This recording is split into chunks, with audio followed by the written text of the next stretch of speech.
Assalamu alaikum. First of all, I want to just give you a glimpse of this suit by Asim Jofa. It's a replica of Asim Jofa, and it's a very good price, and it's a beautiful suit, well worth the price that these are retailing at. This is basically what it looks like. It's replicated by a company called Your Choice. This is design number 2123, and basically what I'm going to show you in this video is what we're going to do with this suit. So the tutorial to this will follow on, and if you're interested in learning how to design and stitch exactly the way I make this, then you can replicate that by following the link that's going to be underneath the video.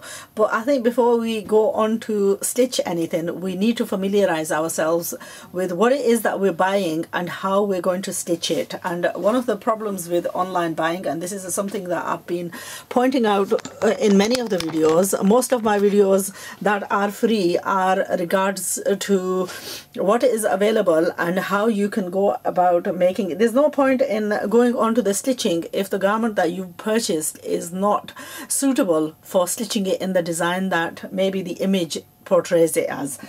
So obviously these suits are being sold with a photo of an original, and the photo of the original is modeled very nicely, and obviously the quality is slightly different to what the replica is, bearing in mind that the price is considerably lower. So what we get in this suit is we've got the fabric for a dress. Quite a few members, quite a few viewers have questioned the length of these dresses.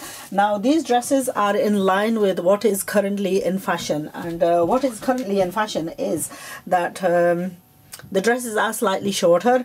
And then there is another problem, and this is a general problem that goes along with all manufactured items like this, that the fabric embroidery is done across the grain rather than going with the grain. Is gone across the grain. And basically what that tells you is, if you've got a fabric like plain fabric like this, rather than the manufacturers choosing to do embroidery which is going to go along that way, they've chosen to make it easier for themselves. They've chosen to do the embroidery this way. So basically you've got a proper selvaged edge here, you've got a proper selvaged edge here, and they've chosen to take a lump of fabric which is maybe 3/4 of a yard or even maybe a yard, and then they've chosen to do embroidery like this. Now the problem with that is, normally the fall on a fabric which goes like this is not similar to goes across, and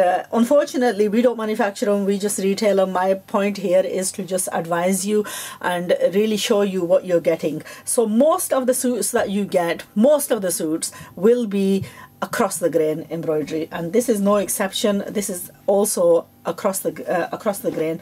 So one thing that you're limited with when the embroidery is done across the grain is that the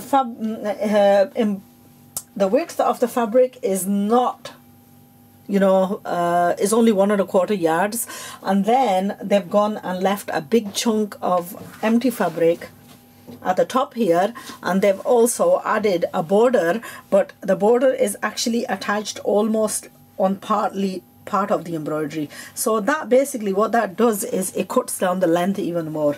So I mean, this is me saying something about something that I'm retailing as well. So the length that you've got on this particular dress is approximately 40 inches. So you've got a meter off, and a lot of people are not happy with that much of a length. Personally, the way the fashion has been, I'm not happy with that much of a length. I would prefer it at least 46 inches.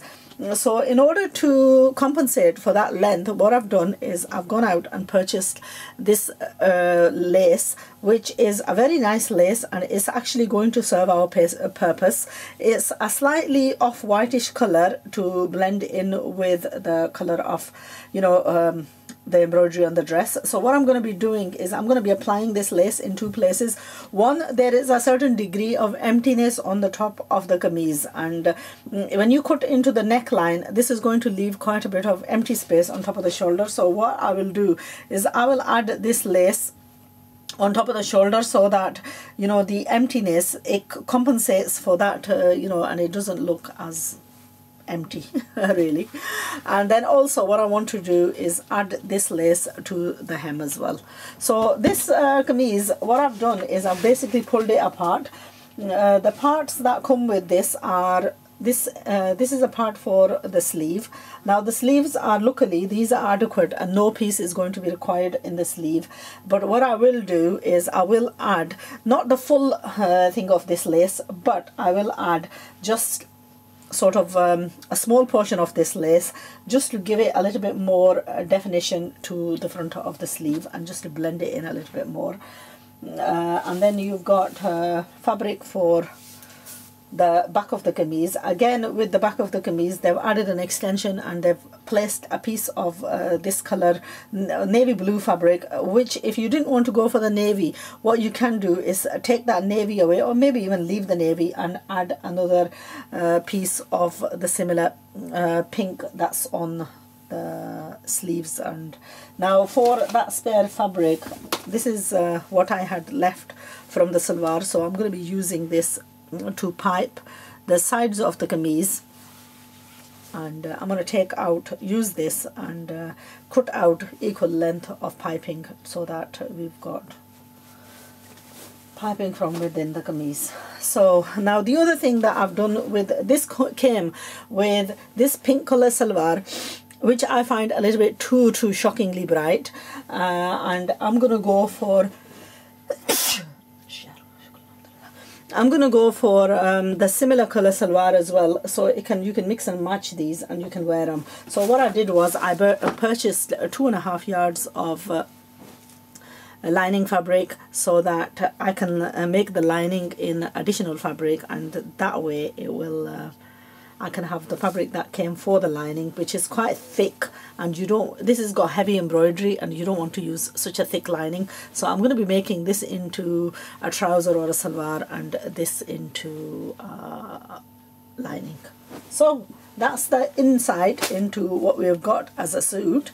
The next part of the video is going to be the actual cutting and the making. Okay, so join me again if you want to go on to follow the tutorial. Then what you need to do is go onto the website, and the tutorial will be linked.